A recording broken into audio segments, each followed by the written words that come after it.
Good evening everyone welcome to our YouTube channel Barak Bazaar and Facebook page Barak Bazaar viewers আজকে একটা খুবই দুঃখজনক একটা মর্মান্তিক দুঃখজনক ঘটনা লইয়া আইছে খালাইন খাটিগড়া সমষ্টি 6 নম্বর জাতীয় সড়কে একজন একটা টিপার ট্রাকে একজন বৃদ্ধ মানুষে ধাক্কার সহিত তাই মারা গেছেন জায়গাতেই আর লগে একটা তাইনের লগে একটা গরু ছিল গরুটাও মারা গেছে আর আপনারা সম্পূর্ণ ভিডিও ক্লিপের মাধ্যমে দেখতে পারবা আর ভিডিওটা সম্পূর্ণ দেখবা আর ভিডিওটা বেশি বেশি করে শেয়ার করার চেষ্টা করবা।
तार गरु नहीं आते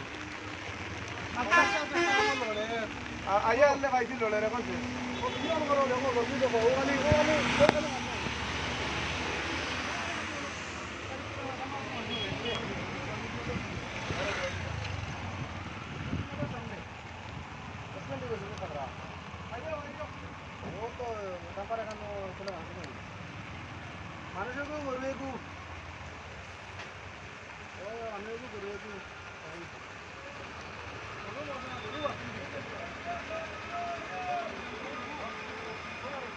বেশি বেশি করে ভিডিওটা শেয়ার করিয়ে দিবা সবার কাছে যাতে তাড়াতাড়ি গিয়ে বুঝতে পারে।